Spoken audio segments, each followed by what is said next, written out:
Howdy, howdy, howdy. How are y'all doing? Welcome to Cliff Notes Live. Welcome to episode, what was it? 154. I had to think about that for a second. Welcome to episode 154 of Cliff Notes Live. Hope y'all are doing fantastic on this Monday evening post Big Brother 25. Did you ever think we were going to make it to the end? Tell you what, I was wondering about it there for a while. A long 100 days. It's a long time inside the house. I was in my house 93 days, so I know how long it is inside. Kind of long watching it as well. They could have wrapped it up a week or two earlier, and I would have been perfectly fine with it. But we finished up Big Brother. I figured we'll talk about that tonight. I want to get y'all's thoughts. Are y'all okay with who won? America's favorite player?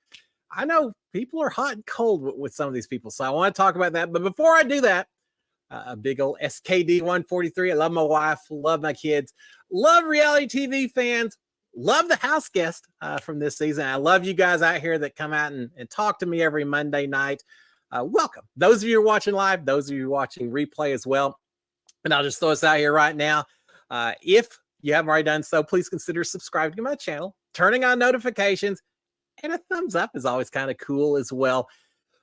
Excuse me. Now that the season is over, I'm not doing the morning recaps. Y'all know me. I'll still do the Monday Night Live, but the morning recaps are off for now until we get the next Big Brother. So if you turn on notifications whenever I drop something, whatever it may be, you'll get alert to that. So I do appreciate that. All right, let me go out and see who's out there, and then we'll talk. We're kind of open tonight, guys. We spent the last few months talking Big Brother every Cliff Notes Live, and we'll do it a lot tonight too. But y'all got other topics?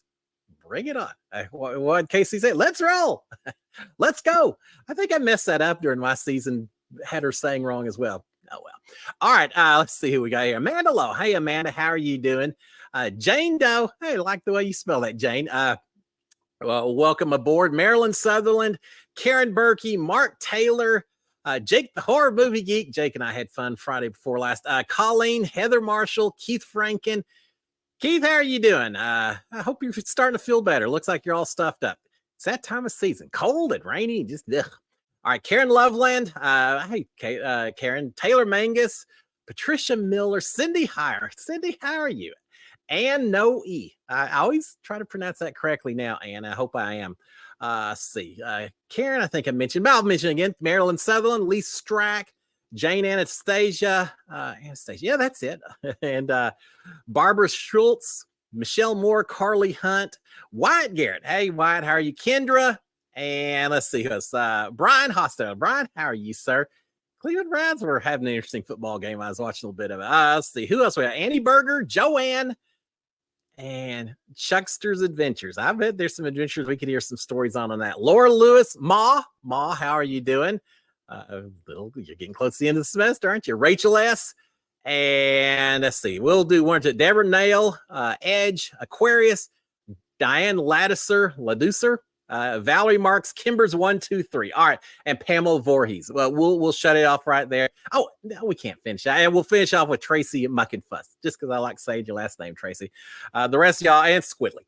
I can't stop. All right. Welcome aboard, all you guys. Hope you're doing fantastic. Before we go any further, sometimes in the off season, isn't that funny? It's off season. I'll throw out This Day in History. Speaking of, Lose Yourself by Eminem came out this day in history, I think in 2003. I forgot to write down the date. I think so. I love that song. Nicole during my season got Eminem for one of her, I think it was Nicole who got it. That doesn't sound like Nicole. Maybe it was someone else. Got Eminem for HOH one year. So we got to listen to that. What a song to pump you up. But today is also National Kindness Day. So be kind to one another. So appropriate that we get that right after the house guests get out of the house. Those people need some loving. Y'all know how much they got ragged out a little bit. Certain people, especially, even more so than others. But everyone comes out of there with people who like them, people who don't like them so much. Just be nice to them. They're just regular people that played a game of Big Brother. So keep that in mind on National Kindness Day and every other day as well. It is so hard when you get out of the house. I figured I'd talk about that here in just a little bit. But I want to answer a few questions before we get into that. So with that being said, let's get to the questions. All right, Jane Doe saying, excited to see that Matt and Suri will be on the bold and beautiful That might mean Cameron is on Reindeer Games. Could be. First of all, Bold and Beautiful, for those of you who don't know, I didn't know that was even still a soap opera. Growing up, my granny hog watched Days of Our Lives religiously. So anytime we were staying at Granny's house, we watched Days of Our Lives also. In college, I had a lot of friends that watched General Hospital, so I actually watched a few soap operas here and there growing up. But I didn't know about Bold and Beautiful. But during my season, Jessica got to be on Bold and Beautiful. It's just a quick little clip. She came in, had 30 seconds worth of talk. It's still pretty cool. Why did they bring in the cowboy for Bold and Beautiful? I could have made a splash on the screen, but nah, they got Jessica in my season. And this season, they kept the tradition going by getting Sari and Matt, which is kind of cool. I saw they had little stars on their doors and all of that. I think Sari plays a doctor and Matt plays, I don't know, a sales guy or something like that.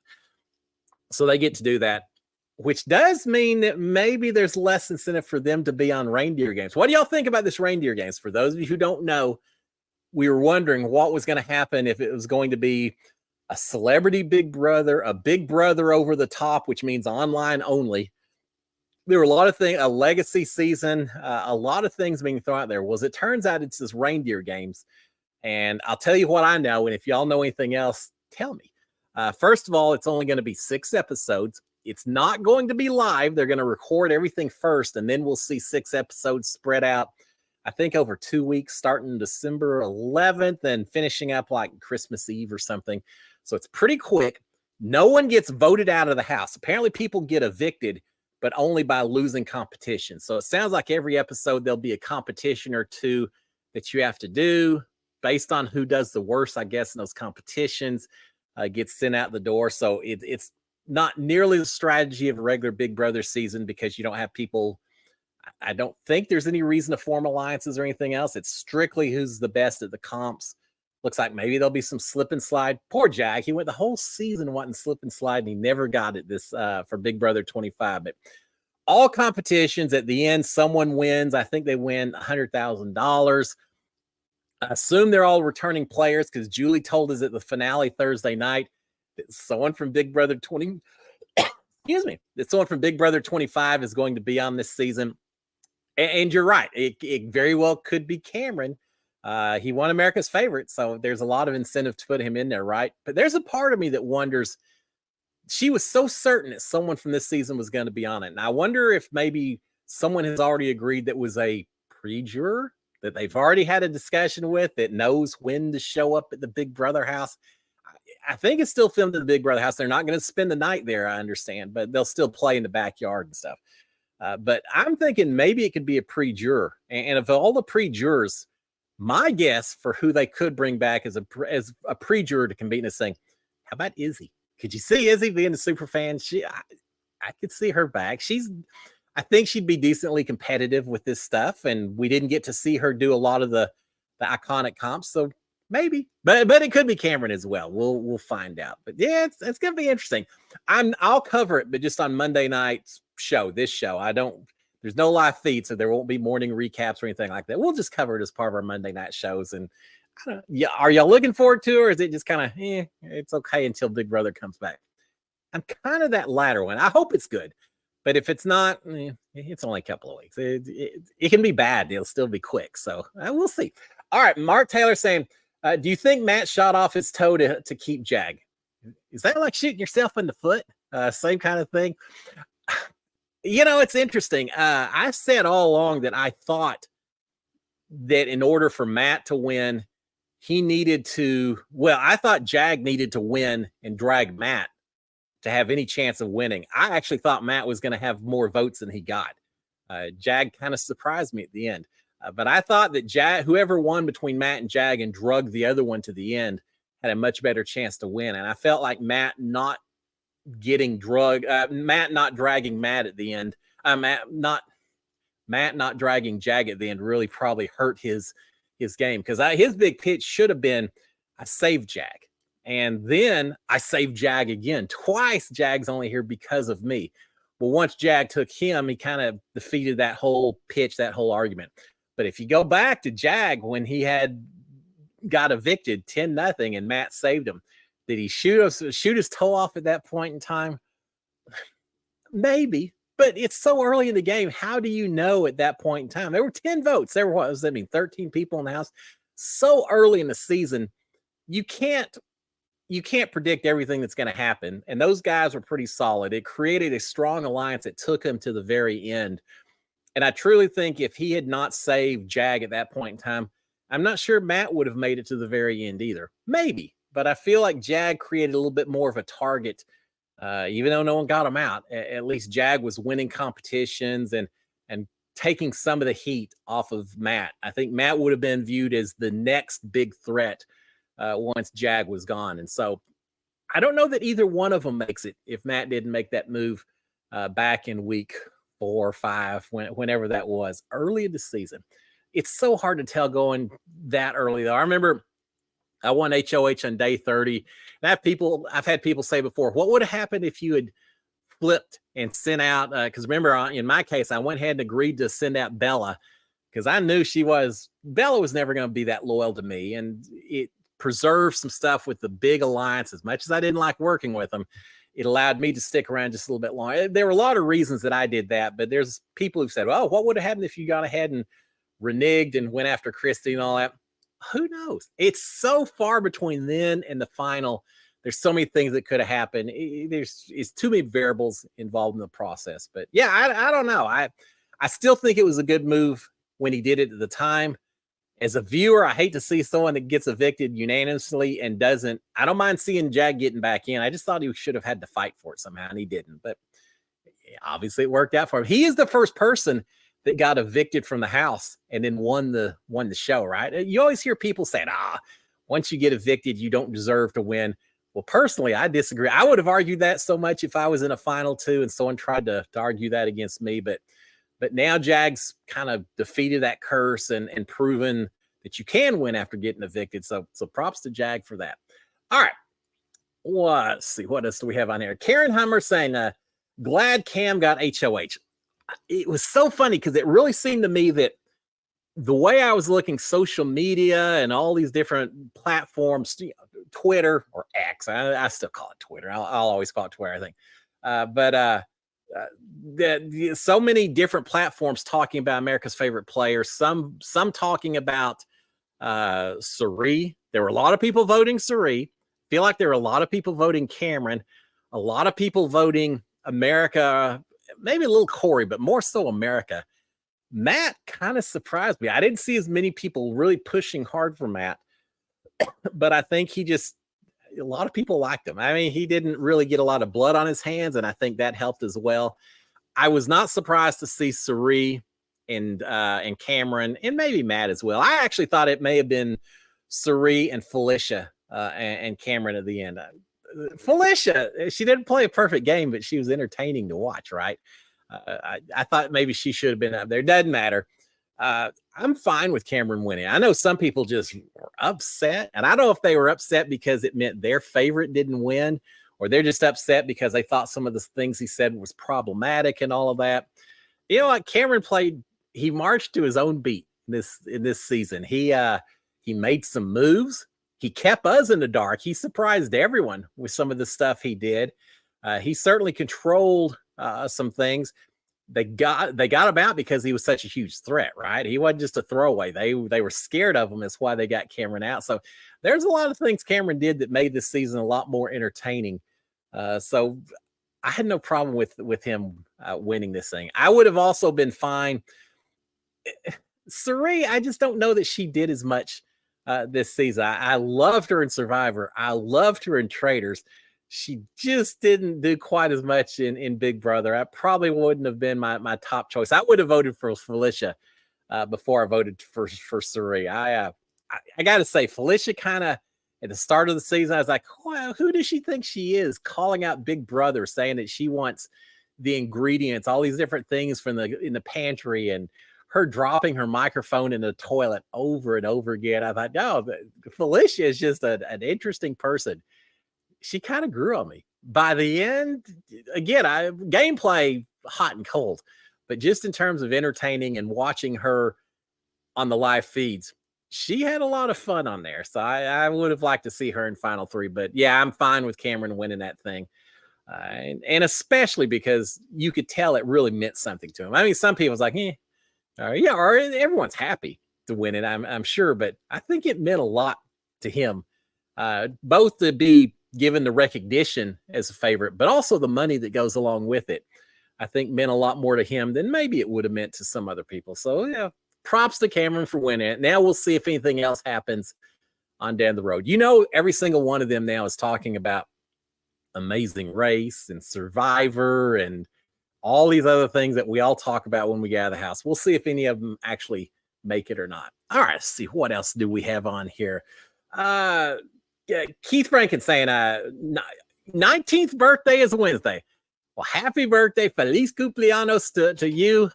Congratulations. I'm so happy for you. I'm so glad everything's going well. I hope you're feeling better by the time your birthday gets there as well. But props to you, my friend. Happy birthday. I'll be thinking about you on Wednesday. All right, Taylor Magnus is saying, disappointed with Jag's speech. It was an interesting speech, wasn't it? It came across as holier than thou and that he was a sole decision maker for the second half of the season. It was the word that I came up with was antagonistic, more so than he needed to be. I don't think there's anything necessarily wrong with saying, look, I controlled the last half of the game.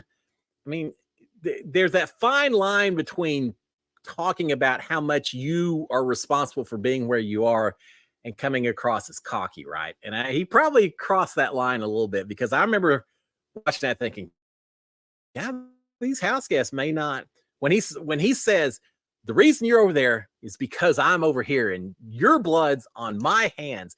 And it's almost like he was embracing a little bit of a villain role. And maybe that's part of it. Maybe he had enough self-perception that he recognized that maybe people on the jury recognized or thought he was a bit of a villain in the house. And therefore he just was like, okay, I'll own it.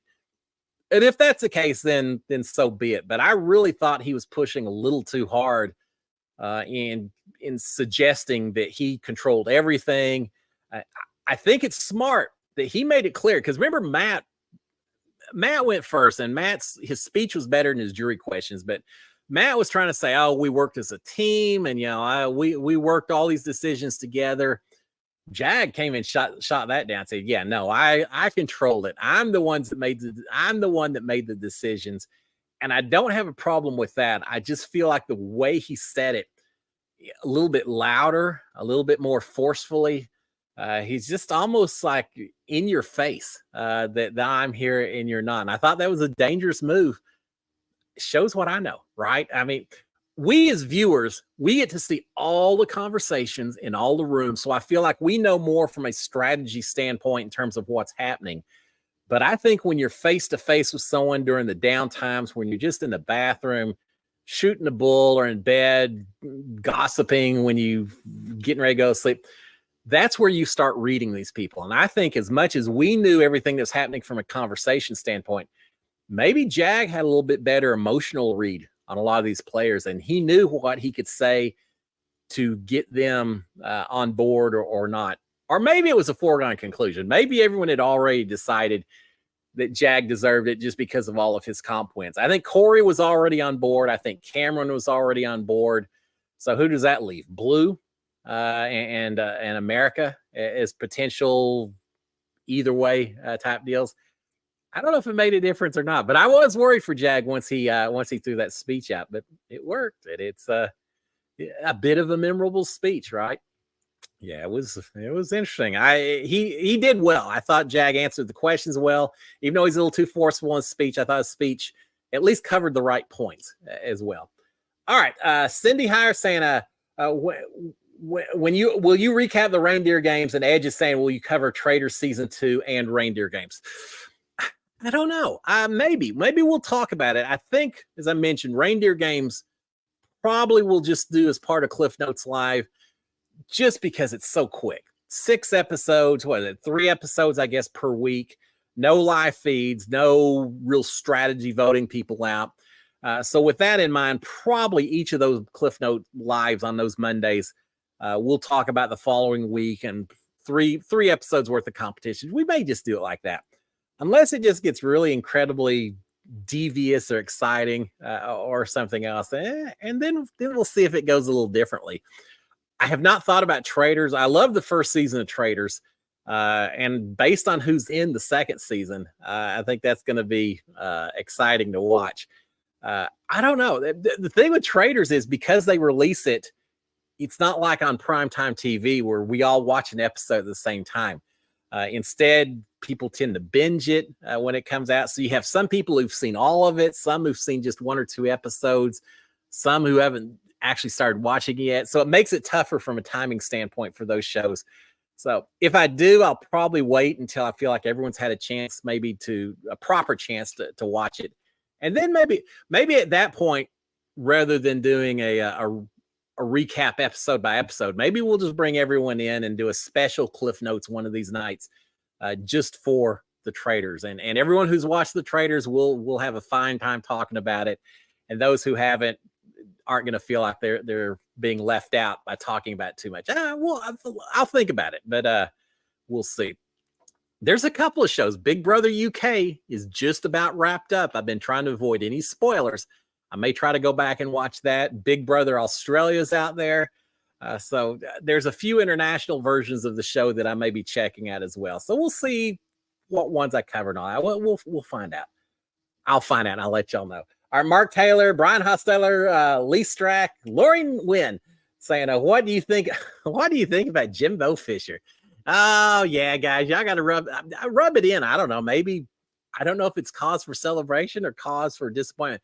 For those of you who don't know college football or don't follow it, Jimbo Fisher was the coach at Texas A&M, my school, right?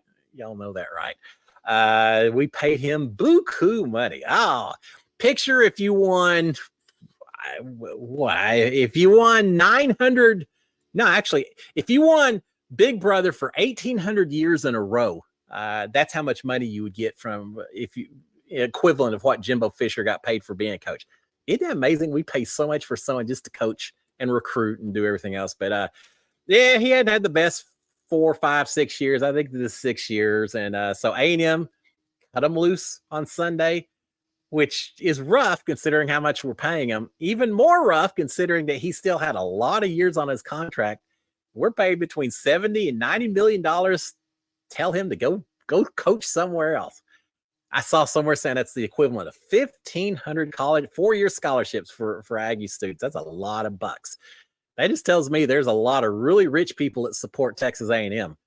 Wish I was one. If I'd won Big Brother, I would have thrown a couple of K or something to a new coaching hire, I guess. Yeah, I don't know. I've been an Aggie for a long, long time, and I cheer for them every season. Every season, they just let me down a little bit more, so I'm used to it by now. It's not the end of the world. Hopefully, whoever they get will do a little bit better. It was tough watching Big Brother, though, while football was still going on. I got lucky. It didn't seem like there were that many situations where there was overlap because the games were on Saturday. Typically, that was the veto competition, so feeds were down. But there was a time or two where just as the feeds were coming back, A&M was playing football. It's like, oh my God, now what do I do? Typically, I had the TV going, and then I had the live feeds playing on the computer or on my phone and trying to keep track of both. Tired. It was an interesting weekend. I did, especially cold and rainy outside, Big Brother over. I just hibernated. I'm just a big old grizzly. I just slept in for a couple of days straight, and now I'm back, and heck, I'm already ready for another season of Big Brother. Yeah, maybe not quite, but I'll be there pretty quick. Speaking of Big Brother Canada, for any of you up north of the border, I think they're in their last week of casting. Robin Cass, who recruited me, didn't recruit me, but she was in charge of casting when I did my season. She's handling up in Canada, and if you're up there, you got just a little bit more time to send in your video and make it on that show. That'll be coming up in March, I think. So yeah, it's just around the corner. All right, Karen Hummer saying, did you read any comments when you got out? How do you adjust to real life? Let's talk about that because it is difficult. When I was in, when I got booted out of the house, as you can imagine, I had to do press the next morning, the next day, and all that. After I got out, I couldn't talk to the press. They sent all the questions, I think, by phone. And then someone at CBS read the questions out to me. I responded back by phone, and they wrote them down, sent them back.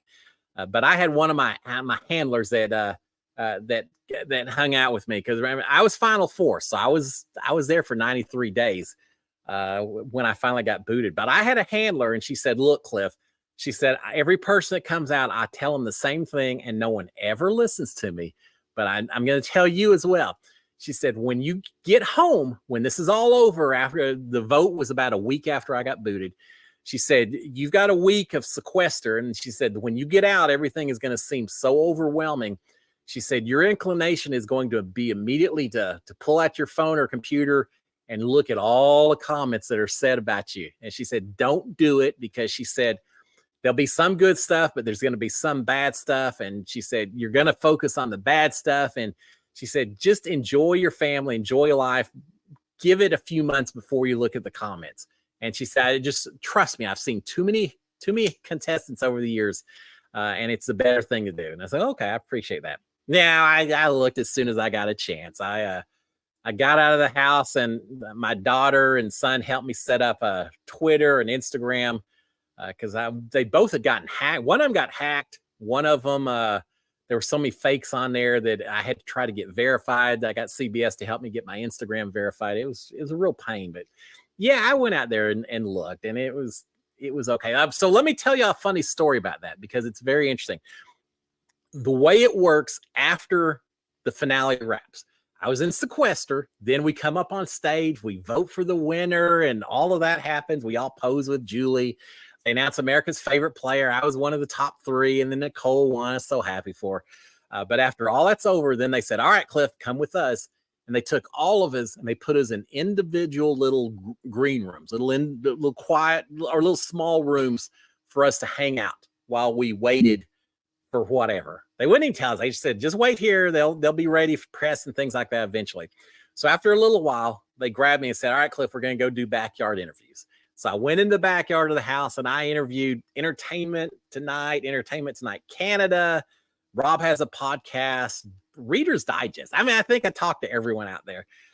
Rachel Swindler, JC Mondo, a lot of people. We did all of that. Once I made the whole rotation around the backyard, then they said, okay, now you're going to a private party that's on the lot. And they took me kind of next door, and there was a big party. It's actually where a lot of these veto comps were held that weren't in the backyard. But they took us there, and I actually got to meet a lot of, I guess, probably CBS people, producers, cameramen. I don't even know who they were because we never saw their faces, but spent a lot of time talking to a lot of people, hanging out there until everyone had finished with the press in the backyard. As soon as that was over, they then said, okay, guys, let's get out of here. You're done. And they had a big van that held all of us. And they put us in this van, and or it may have been half of it. It may have been pre-jury was in one van and we were in the other. I don't remember. I think that's the way it was. So there are like 9 of us. And then the final 3 were not in the van with us. They were off doing their own press. So all the jury was in a van together. And as soon as we got in the van, they said, all right, guys, here are your phones. Do with them what you want. They're all charged up. Just do what you want with them. They handed them all out. Well, I didn't want to have my phone gone the whole time I was in the house because it had stuff on there. I thought, well, maybe my wife needs things on there, access to my email or whatever, photos and all that. So I left my good phone at home and had bought just a cheapo burner phone, just an extra. And so that's what they gave to me. I tried to call my family. I couldn't get a line. There was something goofy going on. I hadn't set it up right, so I didn't have any actual phone access. But I did have a signal. I think I was piggybacking Wi-Fi off of someone else's. So I was able to actually send a text message to my son and daughter and said, hey, where are y'all? And they said, well, we know where they're dropping you off and we're waiting for you. It's like, all right, that's all I need to know. We'll be there in 10 minutes. And there was a place, I don't want to go into detail, but there was a spot where we all were dropped off. So I'm just waiting, and I'm just looking outside, seeing cars going by, thinking, oh my God, I'm in the real world again. Everyone around me has their phones out.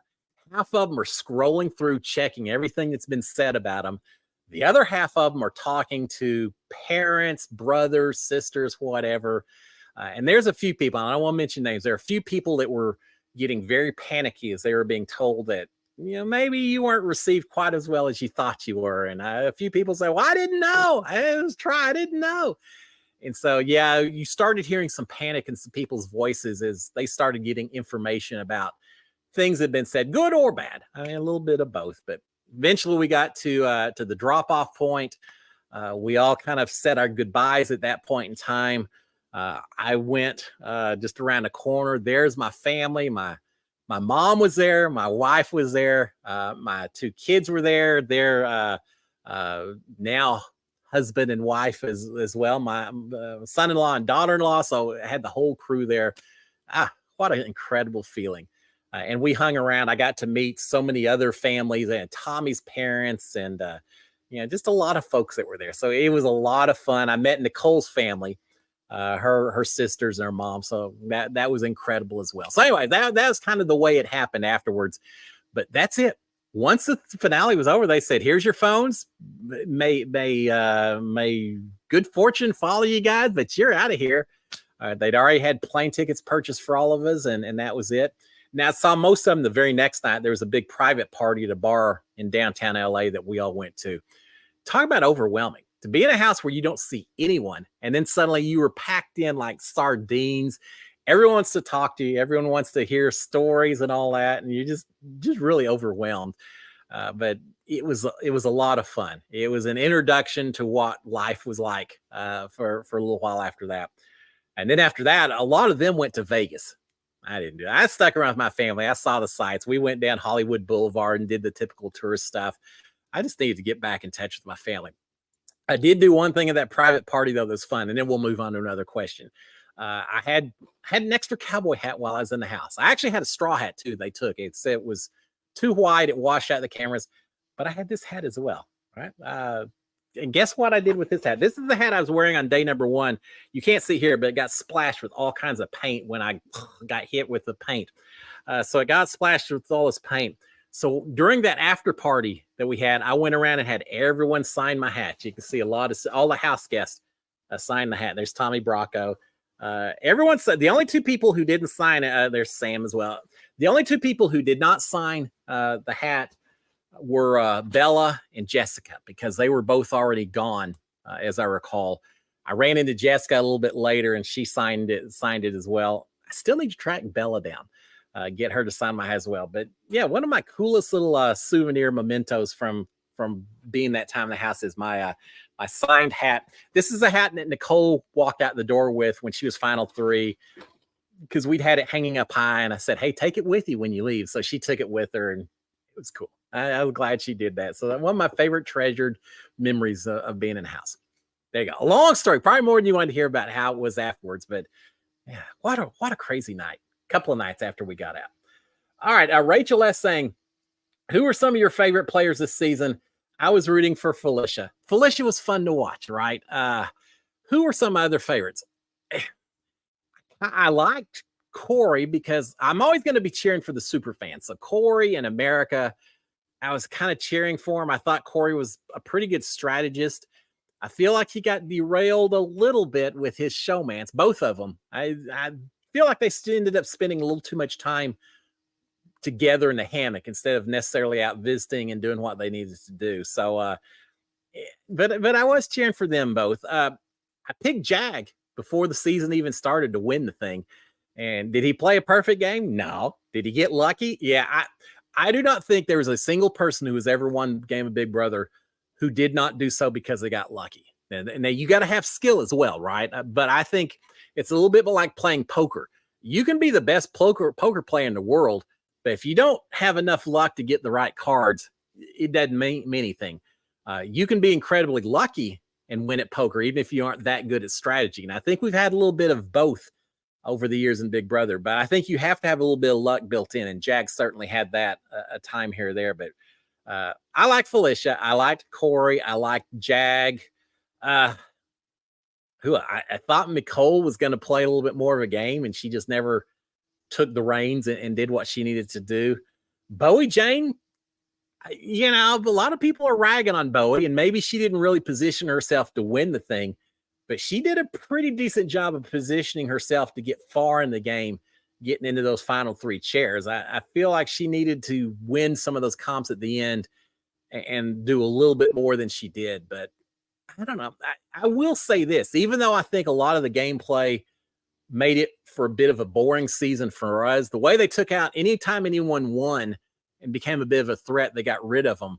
I think as a result, you ended up towards the end of the season with not nearly as many people flip-flopping on the powers, and you had maybe a little too many floaters towards the end as well.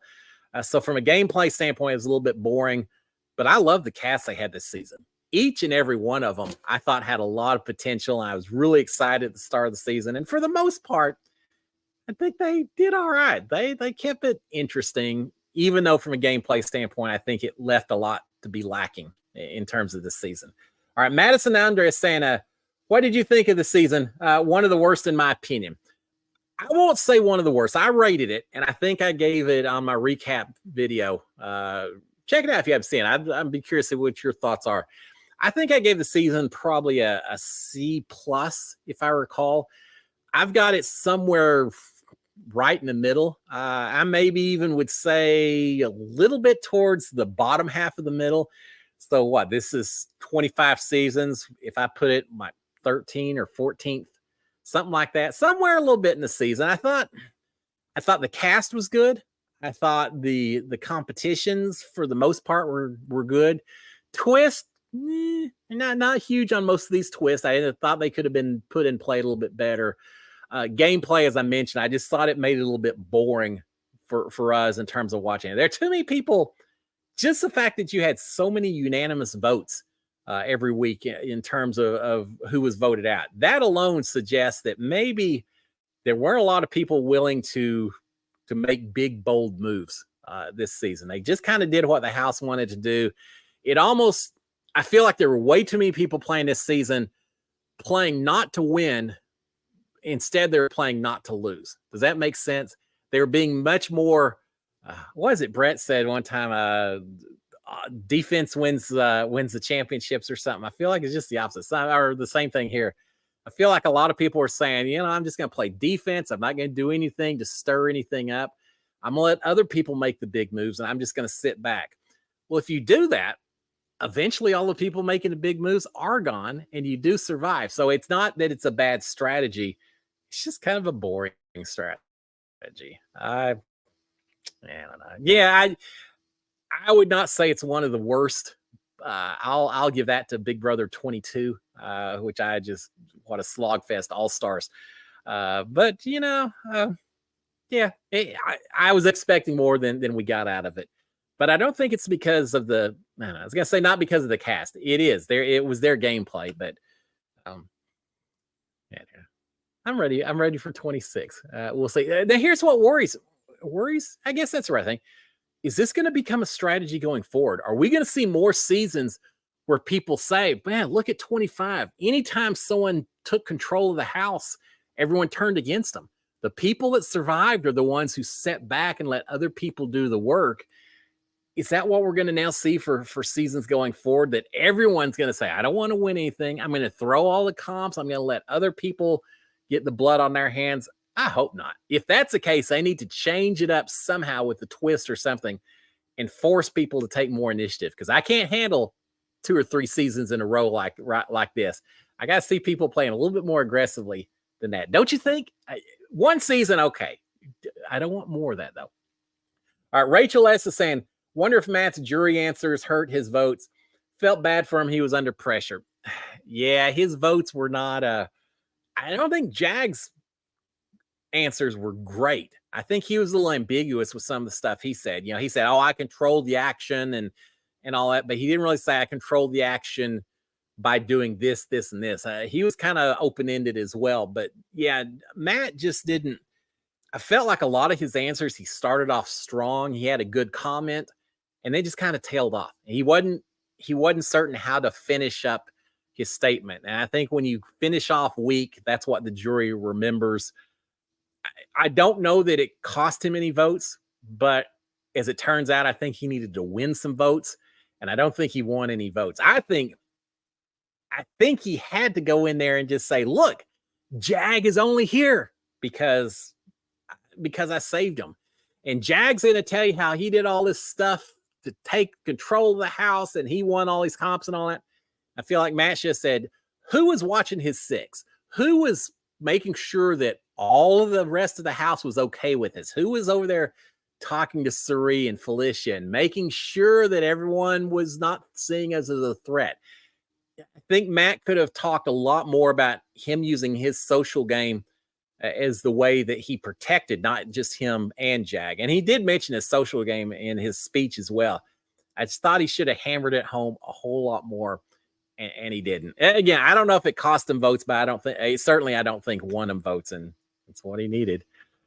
Yeah, I thought it was going to be closer to the vote than that. I truly did. But I like the vote. You know what? I'm glad it was not a bitter jury, and I don't think it was. Suri and Felicia were the only two that voted for Matt. I don't think it was done out of bitterness. I think that's who their connection was with, and I don't have an issue with the way anyone in that jury voted, and I was so glad to see that. All right, Smoky Mountain Bless says Matt made a mistake keeping Jag.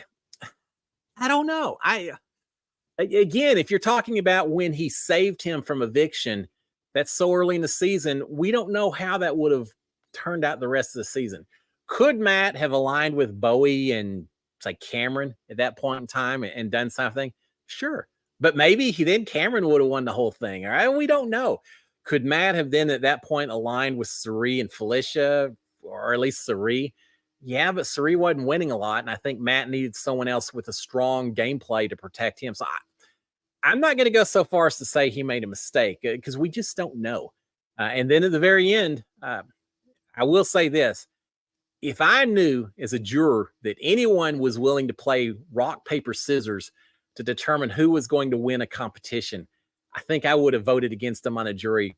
Talking about bitter. And maybe I wouldn't, but I sure would have been tempted to say right then and there, all right, you're not getting my vote. If that's how little you care about winning these comps, that you're going to leave it to chance, I don't want you to win it.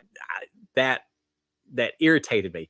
There was a season, was it the very first season of Survivor? I think it probably was. There was a guy, he was a doctor.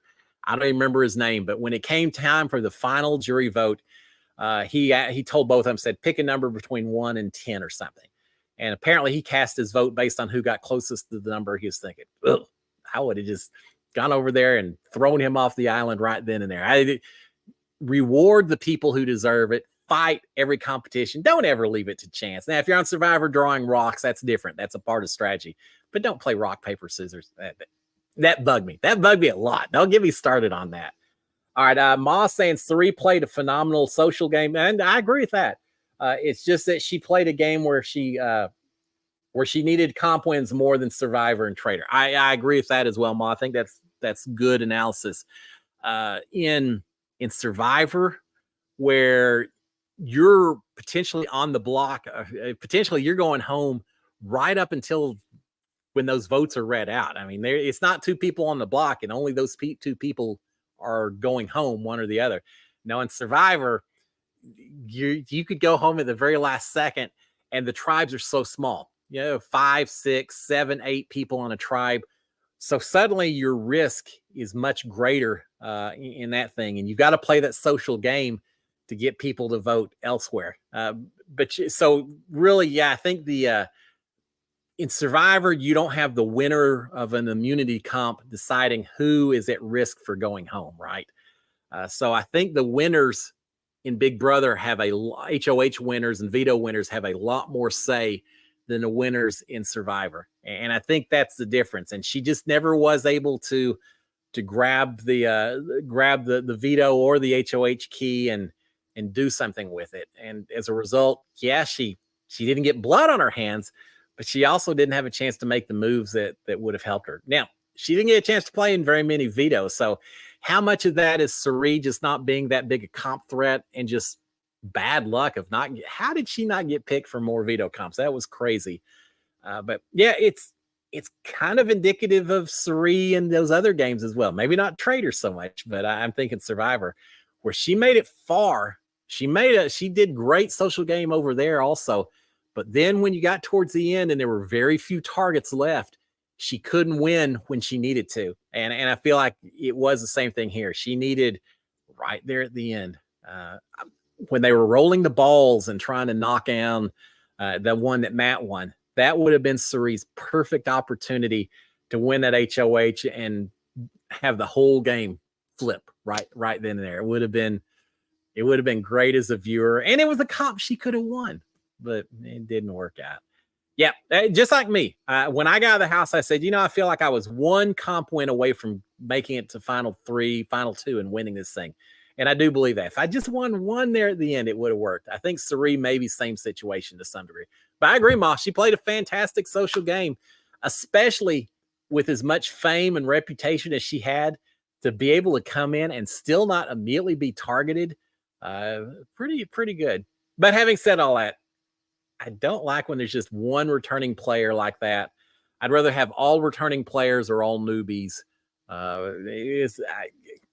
It wasn't my favorite twist they had in the game, but she did pretty well social game. All right, Kendra saying, do you think the jurors have their minds made up before finale, or do the speeches and questions make a difference? Oh, there's some people I think that already have their mind made up. Others probably a little bit more open-minded. This particular season, I don't know. I have talked to a few of the house guests that were in the house. I've reached out to a few of them. A few of them reached out to me, and I expect I have a few more conversations over the next few months and all that. And maybe I'll find out a little bit more. But for right now, this particular season, maybe it was already somewhat decided. I think everyone goes in leaning one way and basically challenging the other person that convinced me. I'm planning to vote for Jag, but Matt, if you're strong enough in your arguments, I'm willing to consider flipping my vote, or vice versa. I can see people doing that. I know during my season, I really did not know. I struggled. I went back and forth. It was painful trying to decide while I was in sequester which way I was leaning in terms of, do I vote for the person that maybe played the strongest game, or do I vote for the person that maybe I would prefer to see win it? And those weren't necessarily the same during my season. I just leave it at that. But I went back and forth, and truly for me, it wasn't as much the speeches. I mean, you have such a short time for the speeches. I said, all right, I'm going to listen to them. I'm going to see. But it was more so the questions and how people respond to the questions when challenged that got me thinking a little bit more about which way I was going to go. So personally, I kind of was thinking maybe I'd go one way, but I really was staying very open-minded as much as I could. And some people do it. Others, whether you're bitter or you just are just very sold, like this season, I think Corey and Cameron, I expected them fully to appreciate and vote for the person who had the most comp wins, because they saw that as, especially Cameron, that was Cameron's strength. So he's going to see other people that have the same strength and want to reward them for it. And he did. And so, I think some people already know. Some people are a little more open-minded. It is what it is. While I was waiting in sequester, I talked to a psychologist about it. I said, look, I'm really torn. I don't know exactly how to do this. And she had the best advice ever. She said, there's no wrong answer. Whatever in your heart and in your mind you think is the right way to go is the way to go. She said, no one can argue. No one is in your position. So don't think there's a wrong answer. There isn't. Whatever you pick is the right answer. And that made me feel a lot better, because I do believe that. All right. Patricia Miller saying, Julie said in an interview she would like a golden big brother. Think you and Felicia would do great. All right, I need Cindy and I are going to have to talk about that some too, because I know she talked to Julie about that. Rachel saying, I just saw Jerry from season 10. He is 90 years old. Is that not amazing? Jerry lived in Tomball, which is a city just north and west of Houston. I don't think he's still there anymore. I think Dan Giesling still talks to him, and he may be somewhere else. But I would so love to meet Jerry, just say hello. But everything I've read and understand is that he's kind of really backed off from Big Brother. I mean, that guy's done so much. He was a Marine. He's done so much other stuff in his life. Big Brother is just one very small chapter of Jerry and who he is.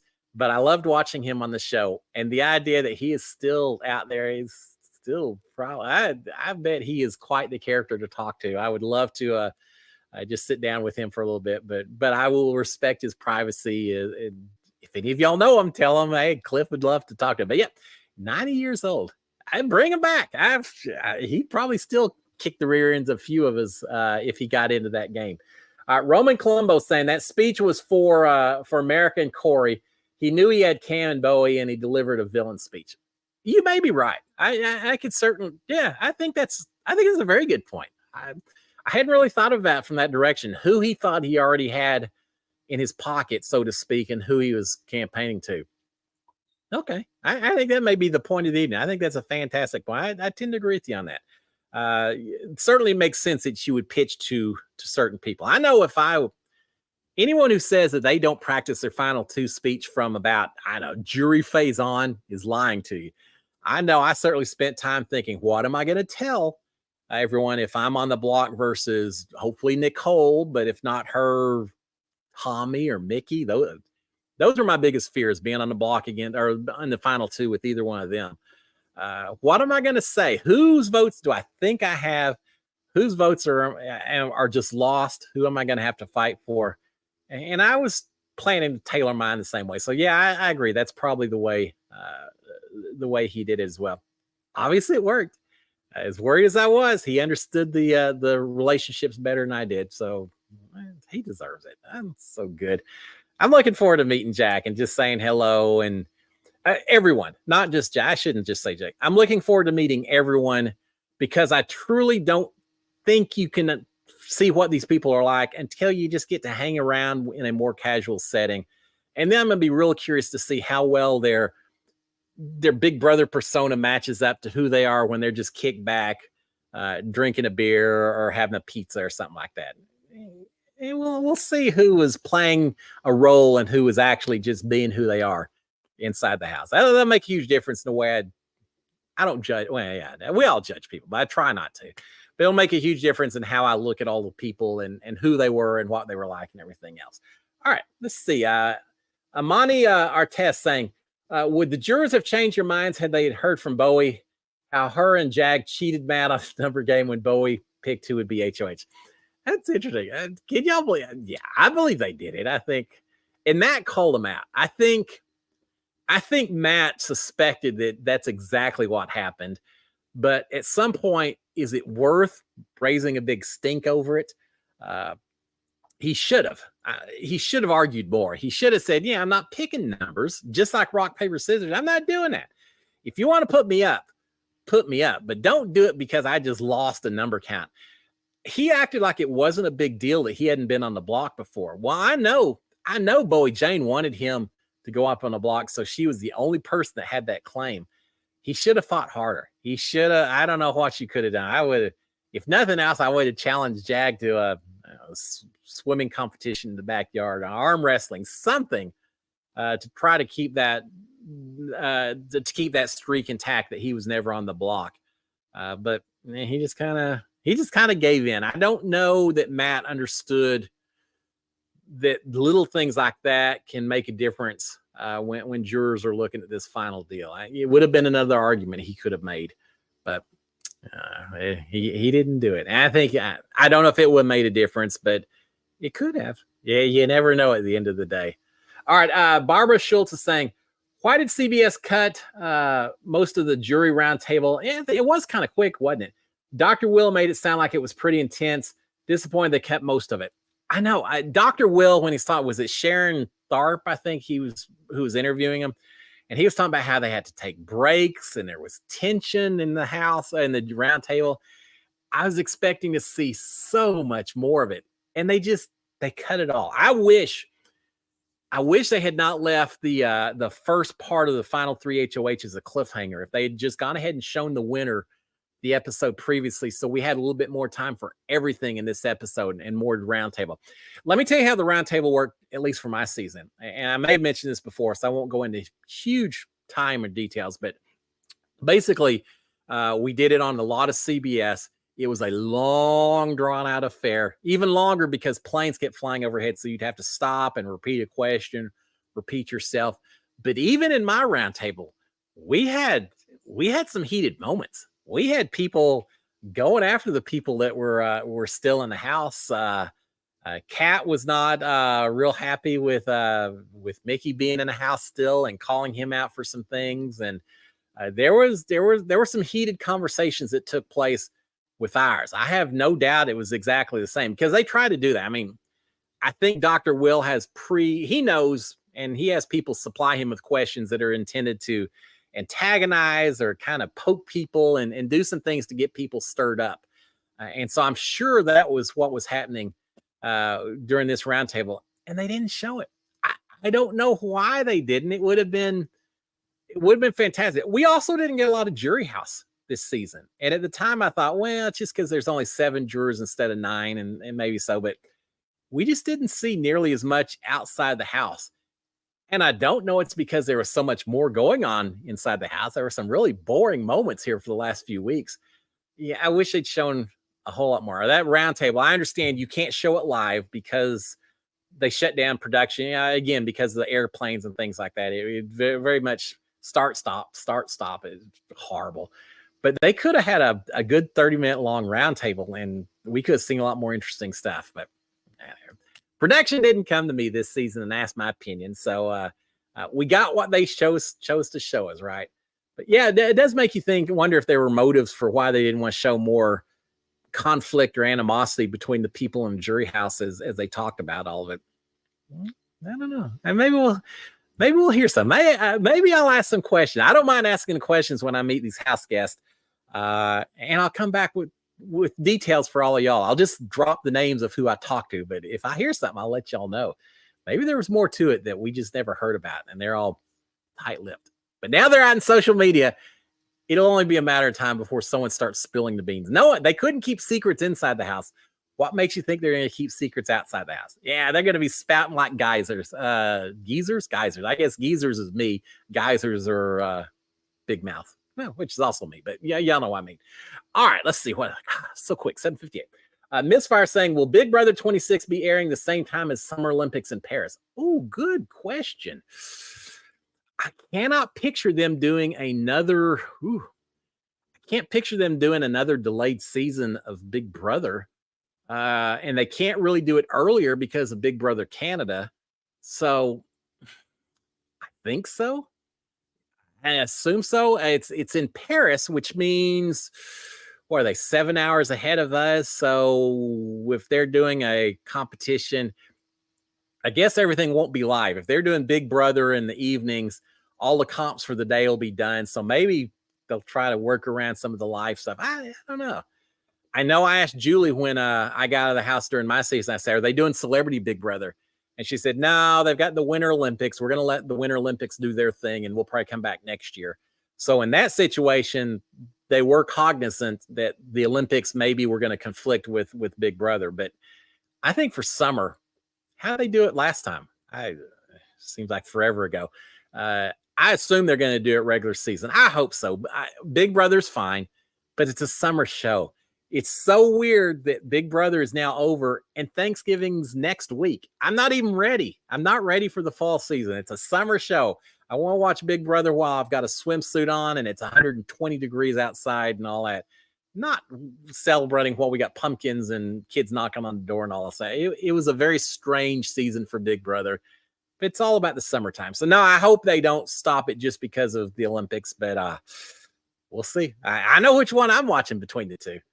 All right, 8 o'clock. I think we'll have to go ahead and shut this down. A little bit less. First of all, Lisa Tillotson saying, do house guests get to go back in the house? No. And I was so disappointed. I actually asked him, I said, can I just go back and just like run through? I'll only take a couple of minutes. I just want to run through and kind of see everything while it's empty and on.